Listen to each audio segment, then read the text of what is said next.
Mari kita berdoa. Kami sudah mengagungkan Engkau, Allah kami yang bertahta di sorga,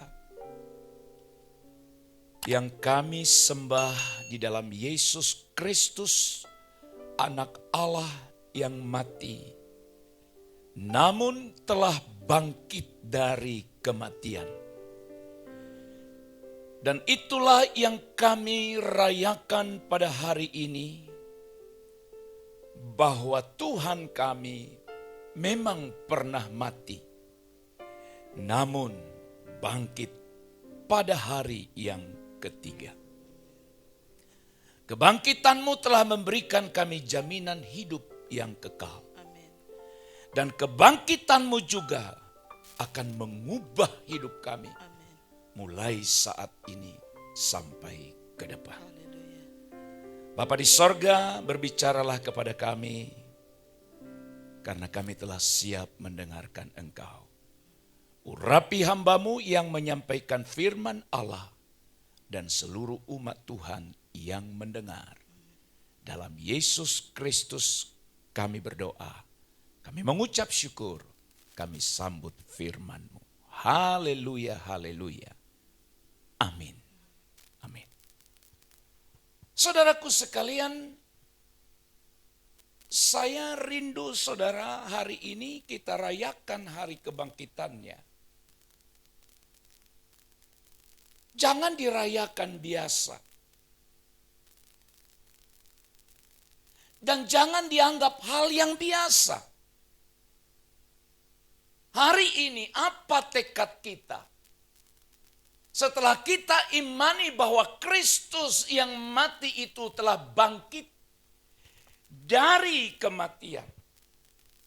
Saudara, diharapkan doa kita bersama bahwa kebangkitan Kristus seharusnya mengubah kehidupan kita. Amin. Kebangkitan Kristus mengubah kehidupan kita. Tentu saja kehidupan yang lama menuju kehidupan yang baru. Kehidupan yang salah menuju pada kehidupan yang benar. Kehidupan yang selama ini berpusat pada diri kita, tapi setelah ini pusat hidup kita bukan lagi diri kita, tetapi Kristus. Injil Lukas pasal yang ke-24, ayat yang ke-13 sampai ayat yang ke-16, demikian firman Tuhan. Pada hari itu juga 2 orang dari murid-murid Yesus pergi ke sebuah kampung bernama Emmaus yang terletak kira-kira 7 mil jauhnya dari Yerusalem. Dan mereka bercakap-cakap tentang segala sesuatu yang telah terjadi. Ketika mereka sedang bercakap-cakap dan bertukar pikiran, datanglah Yesus sendiri mendekati mereka. Lalu berjalan bersama-sama dengan mereka. Tetapi ada sesuatu yang menghalangi mata mereka, sehingga mereka tidak dapat mengenal Dia. Amin. Bapak, Ibu, Saudara sekalian, ayat-ayat yang barusan kita baca adalah sebuah kisah yang mengisahkan tentang peristiwa yang terjadi pada hari Minggu Paskah ketika Kristus Yesus bangkit dari kematian. Oke ya Bapak Ibu. Peristiwa yang terjadi pada Minggu Paskah ketika Yesus Kristus itu bangkit dari kematian. Saudara, sebagai orang yang percaya, kita harus tanamkan di hati kita bahwa kebangkitan Kristus membuktikan Dia adalah Tuhan yang berkuasa atas maut. Membuktikan Dia adalah Tuhan yang berkuasa atas maut. Dan kita harus percaya Bapak Ibu Saudara sekalian bahwa Kristus yang bangkit itu juga sanggup mengubah dan membaharui hidup kita. Tentu saja kalau kita mau percaya, kalau kita mau mengikutinya. Kristus yang bangkit sanggup mengubah dan membaharui hidup kita. Pertanyaannya saudaraku sekalian, apa yang diakibatkan atau dampak yang ditimbulkan dari kebangkitan Yesus Kristus bagi kita? Dampak kebangkitan Yesus Kristus bagi kita apa? Yang pertama, saudara sekalian, kita membaca di ayat 13 dan 33, pada hari itu juga 2 orang dari murid-murid Yesus pergi ke sebuah kampung bernama Emmaus, yang terletak kira-kira 7 mil jauhnya dari Yerusalem. Ayat 33. Lalu bangunlah mereka dan terus kembali ke Yerusalem. Apa yang mereka temukan di sana, di situ mereka mendapati ke-11 murid itu, mereka sedang berkumpul bersama-sama dengan teman-teman mereka. Perhatikan 2 ayat ini. Setelah Kristus mati dan dikuburkan, pada hari yang ketiga Dia bangkit. Lalu perhatikanlah murid ini pergi kemana? Pergi kemana di ayat 13 dan pergi kemana di ayat 33. Dan kapan peristiwa ini akhirnya jadi berubah arah? Dari Emmaus sekarang ke Yerusalem. Saudara-saudara, berarti yang pertama bahwa kebangkitan Kristus mengubah kehidupan kita. Kehidupan yang diubahkan yang pertama adalah Kristus yang bangkit mengubah arah hidup kita. Sekali lagi, Kristus yang bangkit mengubah arah hidup kita. Kebangkitan Kristus sebelum mereka memahami bahwa Kristus yang bangkit itu arah hidup mereka. Berbeda dari arah hidup mereka setelah peristiwa kebangkitan. Awalnya mereka pergi ke Emmaus. Tapi setelah mereka jumpa dan mengetahui bahwa Kristus yang bangkit itu dari Emmaus berubah arah ke Yerusalem. Saudara sekalian, di sini ada peta ya. Ini Yerusalem, ini Emmaus. Nah, Emmaus itu disebut sebagai sebuah kota yang terletak sekitar 7 mil sebelah barat Yerusalem, dan dicatat bahwa 2 murid itu sedang berjalan, perhatikan baik, ke arah matahari tenggelam. Saudara mungkin bisa berkata tafsiran alegoris, tidak apa-apa. Tafsiran alegoris itu tidak selamanya salah, bisa benar. Tapi saya ajak saudara juga untuk memahami dulu ya. Nah, saudaraku sekalian, arah hidup mereka itu setelah kematian Kristus, mereka pergi ke Emmaus. Dengan kata lain, ketika mereka berjalan ke Emmaus itu, mereka arah hidupnya adalah ke arah matahari tenggelam. Nah, saudaraku yang dikasih oleh Tuhan, tapi ketika Yesus berjalan dengan mereka, bersama mereka, mereka memang tidak mengenal Yesus, tidak mengenal. Karena kenapa tidak mengenal? Memang tubuh yang dibangkitkan. Tapi yang kedua juga memang mungkin mereka nggak terbayang. Iya kan Pak? Nggak terbayang. Kita bisa jumpa dengan teman kita karena tidak terpikir dan terencana sebelumnya. Teman kita, tapi bisa kita nggak kenal karena nggak terbayang sebelumnya. Mereka ada dalam kebingungan dan kekecewaan karena Yesus telah mati. Sehingga harapan mereka pudar seperti matahari yang sedang tenggelam. Oke, simak baik-baik yang pertama ini.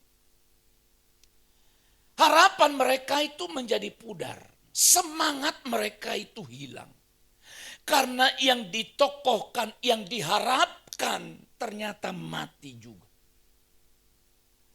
Saudara-saudara, harapan mereka sekarang pudar seperti matahari yang sedang menuju atau mau tenggelam.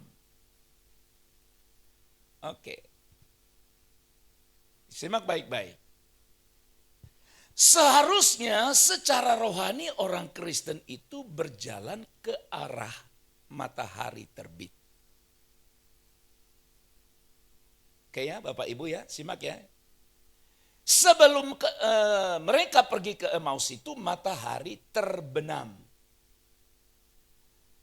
Kalau kita membaca bangsa Israel itu keluar dari Mesir, berjalan menuju padang gurun, nanti baca ya beberapa terjemahan lain. Maka disebut di sana bahwa bangsa Israel itu berjalan di padang gurun ke arah matahari terbit, toward the sunrise. Baca nanti Alkitab berbahasa Inggris.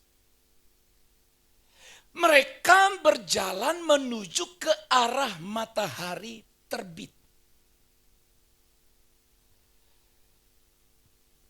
Orang ini, murid ini, mereka berjalan ke arah matahari tenggelam. Emmaus. Bapak Ibu yang terkasih dalam Kristus, orang yang tidak kenal Kristus atau yang hilang harapannya bisa berjalan ke arah yang salah. Ada banyak orang berjalan ke arah yang salah tanpa disadari. Tapi setelah berjumpa dengan Yesus, arah hidup mereka berubah. Sama seperti dua murid pada peristiwa kebangkitan. Arah hidup mereka pergi ke Emmaus. Matahari, tempat matahari tenggelam. Tapi setelah mereka jumpa dengan Yesus, mereka akhirnya berubah. Bukan ke Emmaus tapi ke Yerusalem. Saudara-saudara, kisah ini atau ayat ini mengajar kita. Ada banyak orang yang sedang berjalan ke arah yang salah. Tapi saya berharap dan berdoa di perayaan Paskah tahun ini, ubah arah hidupmu. Kalau tidak mau berubah,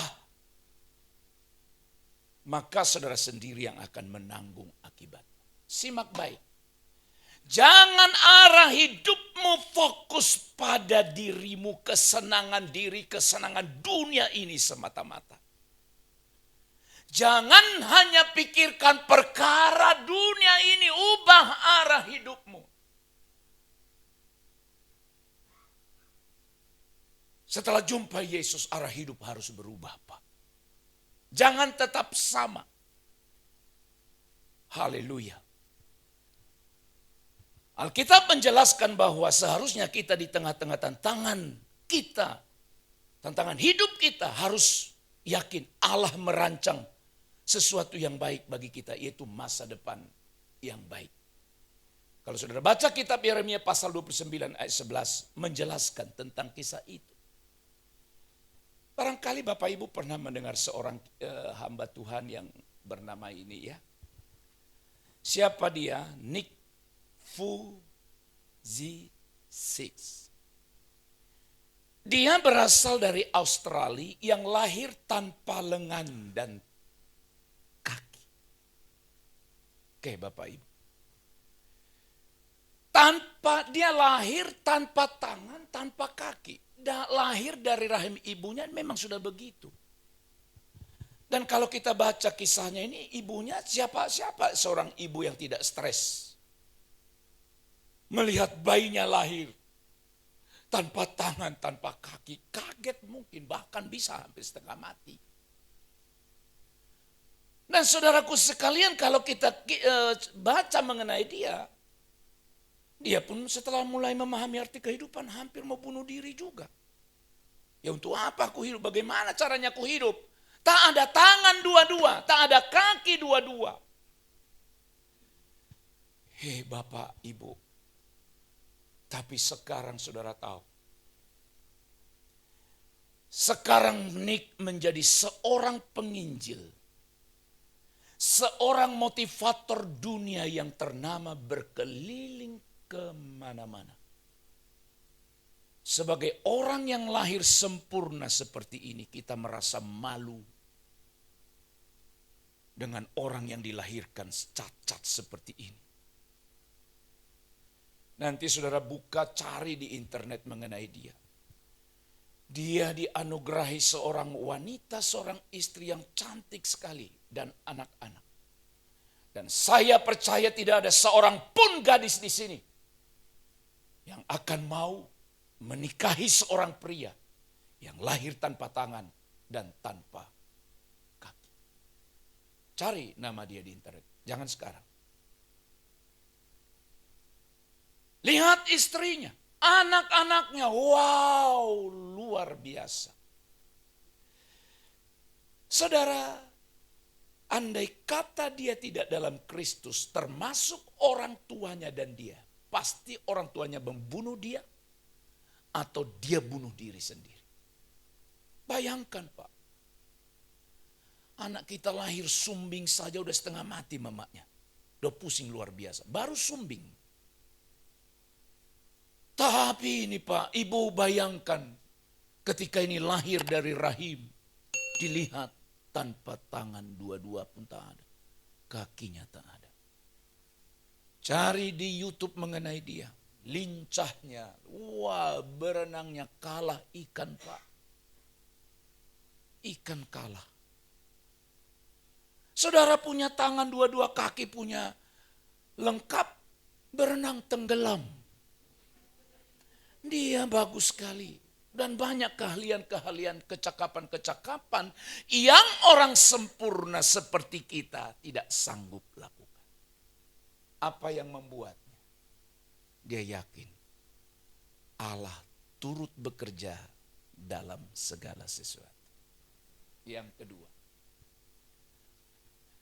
kebangkitan Kristus mengubah hidup kita. Ini peristiwa-peristiwa ini terjadi setelah hari kebangkitan. Di ayat 19 sampai 21 itu dijelaskan. Katanya kepada mereka, apakah itu? Jawab mereka, apa yang terjadi dengan Yesus orang Nazaret? Nah, mereka bicara sama yang sudah bangkit tapi tidak dikenal. Dia adalah seorang nabi yang berkuasa dalam pekerjaan dan perkataan di hadapan Allah dan di depan seluruh bangsa kami. Dia ngomong sama siapa ini?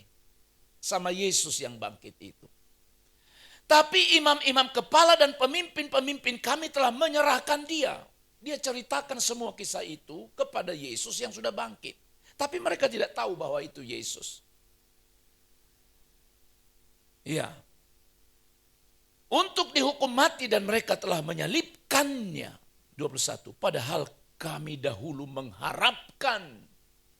Ini harapannya.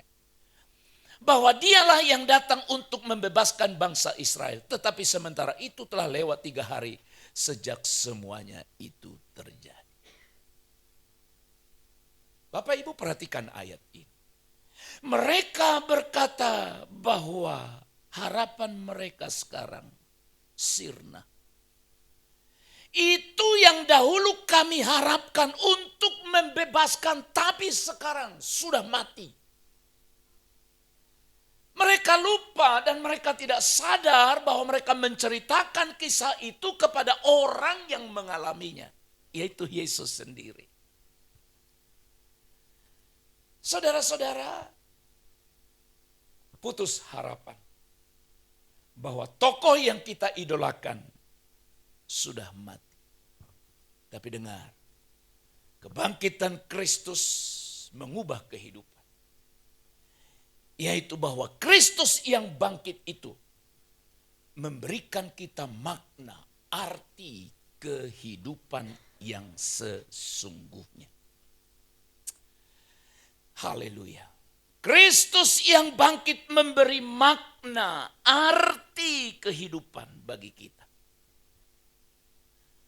Kedua murid itu menyatakan kekecewaan mereka karena Yesus Kristus yang mereka harapkan untuk menjadi pembebas bagi bangsa Israel kini telah mati.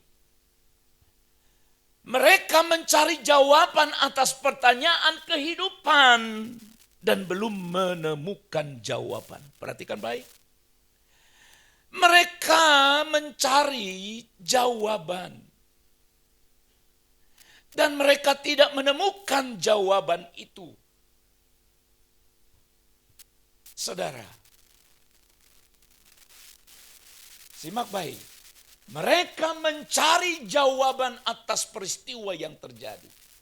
Tapi mereka tidak mengerti, tidak memahami. Hanya Kristuslah yang bisa memberi jawaban akan makna hidup yang sejati atau sesungguhnya.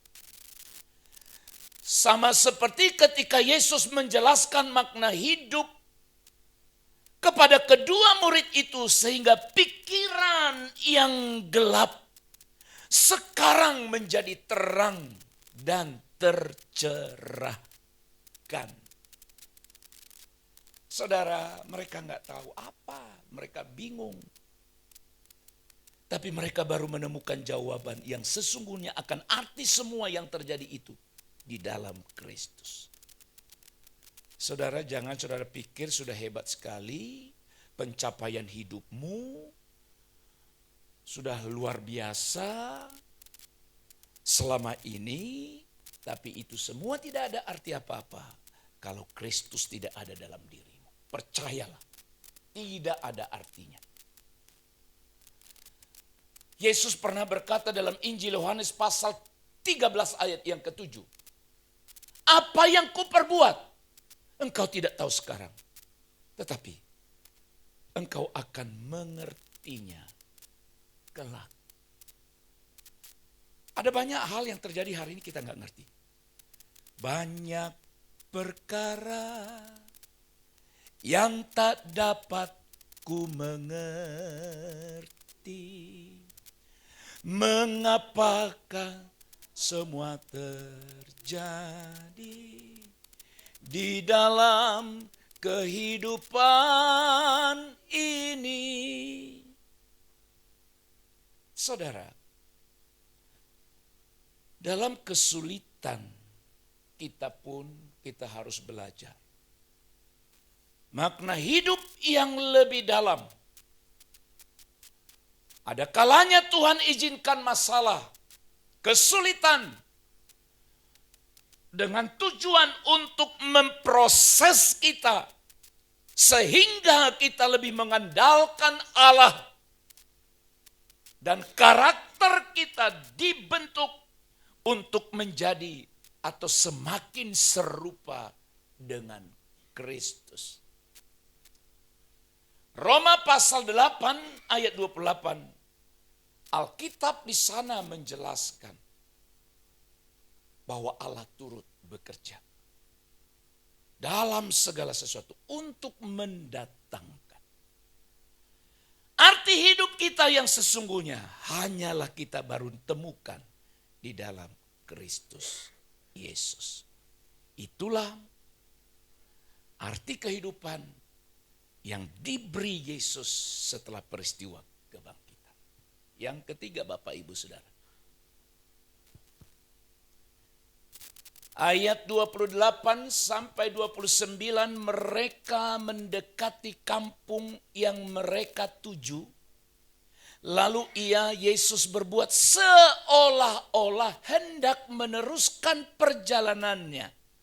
Tapi mereka sangat mendesak Yesus, mendesaknya, katanya, tinggallah bersama-sama dengan kami. Sebab hari telah menjelang malam dan matahari hampir terbenam. Lalu masuklah Yesus untuk tinggal bersama-sama dengan mereka. Peristiwa yang ketiga atau hal yang dilakukan oleh Yesus setelah peristiwa kebangkitannya. Yang ketiga adalah Kristus yang bangkit itu menawarkan kepada kita pilihan dalam kehidupan. Allah kita itu adalah Allah yang sangat baik dan berdaulat, tidak maksa. Pilihan ada di tanganmu, bro. Pilihan ada di tanganmu, ibu. Mau kemana engkau menentukan? Wahyu pasal yang ketiga ayat 20 juga berkata demikian. Yesus sendiri yang berkata, lihat, aku berdiri di muka pintu dan mengetok. Jika ada orang yang mendengar suaraku dan membukakan pintu, aku akan masuk mendapatkannya. Dan aku akan makan bersama-sama dengan dia. Dan ia bersama-sama dengan aku. Yesus bilang, aku berdiri di muka pintu mengetok. Kalau dibuka pintu, aku masuk. Aku masuk, makan, duduk bersama dengan dia. Tapi kalau nggak dibuka juga pintu, ya aku nggak masuk. Aku di luar, kau jalan sendiri. Ayo. Masih mau tutup hatimu, pintu hatimu sama Kristus? Dengar, di hari Paskah ini saya mau katakan, kau tutuplah hatimu rapat-rapat dengan Kristus, kematian kekal menjadi milik. Ngeri sekali, Pak. Bukan soal ngeri, itu kenyataan yang akan terjadi. Buka hati. Buka hati selebar-lebarnya dan berkata, ya Tuhan, masuklah engkau di dalam hatiku, dalam hidupku, dan engkau menjadi Tuhan, pemimpin, pemerintah tunggal di dalam hidupku. Buka hatimu. Buka.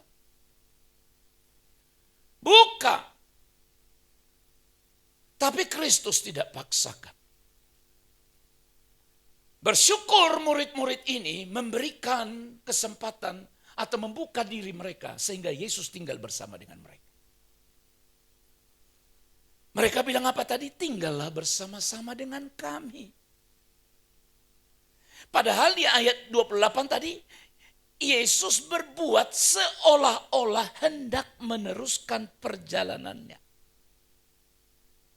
Kira-kira apa Yesus sedang tes nih murid-murid ini? Kalau ini udah sore, ini udah malam, matahari hampir tenggelam, aku pergilah terus. Kira-kira ini orang ini bilang apa? Udahlah, pergi, selamat, sampai jumpa ya, dadah. Tapi mereka bilang apa? Tinggallah bersama dengan kami. Haleluya. Tinggallah bersama dengan kami. Jadi pilihan itu selalu diberikan pada kita. Ingat peristiwa di Taman Eden. Dalam Kejadian pasal 2 ayat 17, Tuhan menaruh pohon pengetahuan yang baik dan yang jahat di Taman Eden. Dan melarang Adam dan Hawa memakan buahnya. Tapi diberi kesempatan juga, silakan pilih. Walaupun kita tahu bersama-sama Adam dan Hawa memilih untuk melawan Allah. Dan ketika mereka memilih untuk tidak taat pada Allah, hukuman dilaksanakan, hukuman terjadi atas mereka. Saudara-saudaraku yang dikasihi oleh Tuhan, hal ini menunjukkan bahwa ketaatan manusia adalah pilihan. Saudara mau pilih taat atau tidak, itu ada pilihan padamu. Karena Tuhan berikan kita kehendak bebas. Ketaatan kita kepada Kristus, dengar. Ketaatan kita pada Kristus harus didasari pada kasih dan kerelaan hati. Jangan taat karena terpaksa. Tak ada artinya. Tapi taatlah karena kasih dan kerelaan. Saudaraku sekalian yang terkasih dalam Tuhan, kehendak Allah yang ada itu memang bersifat mutlak. Karena hanya melibatkan kedaulatan Allah. Kedaulatan Allah itu artinya kita nggak bisa ganggu gugat. Tapi luar biasanya kehendak Allah juga bersifat relatif. Artinya dia berikan kepada kita kehendak bebas. Itu namanya relatif. Terserah kamu mau pilih atau tidak, itu relatif. Tuhan tidak mutlakkan, relatif. Cantik itu relatif enggak? Cantik relatif tidak? Relatif. Kalau seorang saudara bilang, dia bilang cantik kali. Kamu bilang, di mana mata kawan ini kok bilangnya kok cantik kayak gitu? Buka matamu lebar-lebar. Masa kayak gitu kau bilang cantik? Jangan ganggu dia. Itu relatif namanya. Cantik sama dia, enggak cantik sama aku. Cantik sama aku, enggak cantik sama dia. Relatif. Dan saudaraku sekalian, keinginan Tuhan bagi kita adalah supaya kita memiliki hidup yang kekal sebagai orang percaya kepadanya. Tapi kita tidak boleh menolak Kristus. Jangan tutup hatimu. Kalau tidak kau dihukum selama-lamanya. Pilihan sudah diberi. Tuhan bilang, Alkitab bilang apa? Karena begitu besar kasih Allah akan dunia ini. Yohanes 3:16. Sehingga ia telah mengaruniakan anaknya yang tunggal. Supaya setiap orang. Bukan titik. Masih ada lanjutannya. Jangan titikkan di situ. Setiap orang yang percaya kepadanya tidak binasa. Melainkan beroleh hidup yang kekal. Oleh sebab itu, saudaraku sekalian. Pilihlah kehidupan bukan kematian. Pilih berkat. Bukan kutuk. Kepada bangsa Israel juga ditawarkan. Baca kitab Ulangan pasal 28 mulai. Tuhan perhadapkan dua hal. Berkat atau kutuk. Tuhan kasih kebebasan untuk mereka memilih. Bapak, Ibu, saudara-saudara, pada peristiwa kebangkitan, Kristus menawarkan pilihan dalam kehidupan kita. Hari ini juga tetapkan pilihan. Pilihan ada di tanganmu. Allah berikan kita kehendak bebas. Yang terakhir. Kebangkitan Kristus mengubah kehidupan. Yang keempat terakhir, saudara sekalian. Ayat 30 sampai 31 ketika Yesus ada di rumah mereka. Ini peristiwa kebangkitan. Dia mengambil roti, mengucap berkat, lalu memecah-mecahkannya dan memberikan kepada mereka.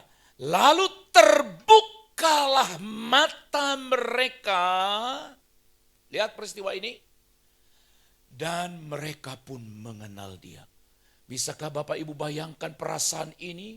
Sudah duduk bersama-sama di sebuah meja. Perjamuan dilaksanakan.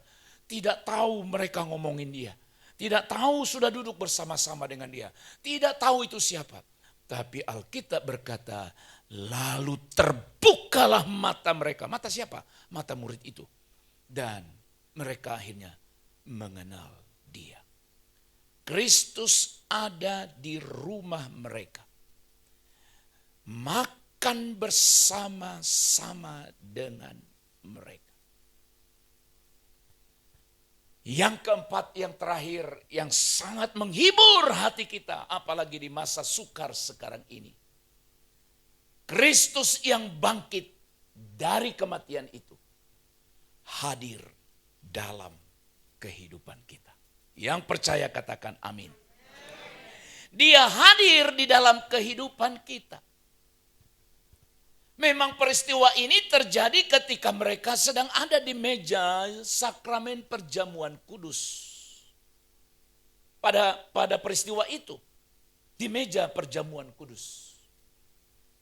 Tapi percayalah, di meja makanmu pun yang di rumah atau di lantai rumahmu yang di situ engkau duduk dan makan bersama dengan keluargamu, percayai Allah pun bisa hadir di sana. Oleh sebab itu saudaraku sekalian, miliki kerinduan. Apa? Kerinduan apa?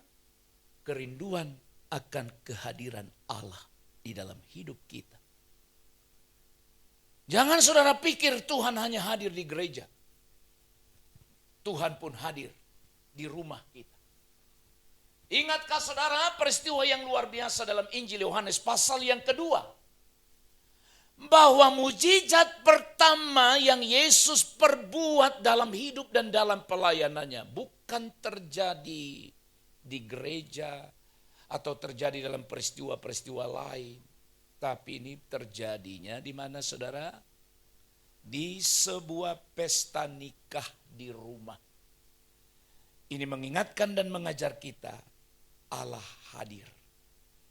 Kerinduan kita yang terbesar harusnya kehadiran Allah. Sehingga kita berkata, ku yakin kau ada di sini. Harus itu kerinduan kita.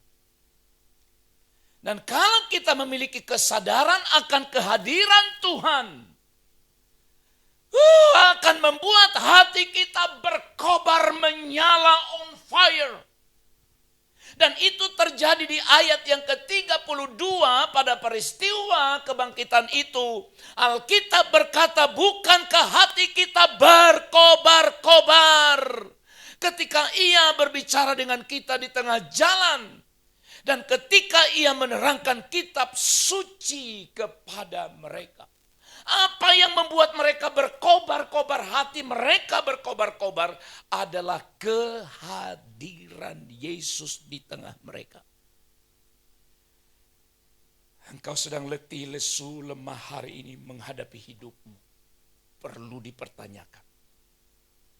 Apakah Kristus masih hadir di dalam dirimu secara pribadi? Apakah Kristus masih hadir di tengah-tengah keluarga kita? Undang dia, rindukan dia. Kerinduan kita dia hadir di sini. Bapak Ibu Saudaraku, hendaknya kehadiran Tuhan membuat kita berkobar-kobar, membuat kita on fire, membuat kita menyala-nyala untuk melayani Tuhan. Memberitakan Injil. Dan semua terjadi karena Tuhan mengubah hidup kita menjadi hidup yang baru. Peristiwa Paskah hari ini harusnya mengubah hidup kita ke arah kehidupan yang baru. Oleh sebab itu Bapak Ibu Saudaraku sekalian, kebangkitan Kristus, dengar baik. Simak baik-baik, kebangkitan Kristus yang pertama harus mengubah kehidupan. Yang kedua, kebangkitan Kristus memberikan kita akan arti atau makna kehidupan yang sesungguhnya. Yang ketiga, kebangkitan Kristus menawarkan pilihan dalam kehidupanmu. Mau pilih berkat atau kutuk, kehidupan atau kematian, Kristus atau dunia ini. Pilihan ada di tanganmu. Dan percayalah, apa masalahmu, apa pergumulanmu saat ini, yakini bahwa kebangkitan Kristus menyatakan bahwa dia hadir dalam kehidupan kita. Selamat Paskah, Tuhan memberkati kita. Amin. Mari kita berdoa. Sungguh kami bersyukur mendengar firman-Mu hari ini. Haleluya. Rasa bahagia kami karena Kristus yang kami sembah hidup untuk selama-lamanya. Dan biarlah setiap kami umat-Mu dan semua orang percaya yang merayakan, yang mengerti dan memahami akan kebangkitan Kristus sadar. Biar kehidupan kami pun berubah arah ke arah yang Tuhan kehendaki.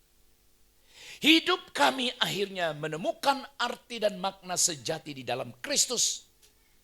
Dan kehidupan kami memilih untuk melakukan kehendak Allah. Dan kami percaya bahwa Kristus yang bangkit senantiasa ada dan hadir bersama-sama dengan kami. Bagimulah segala hormat, kuasa, kemuliaan sampai selamanya. Dalam nama Yesus kami berdoa dan mengucap syukur. Haleluya. Amin.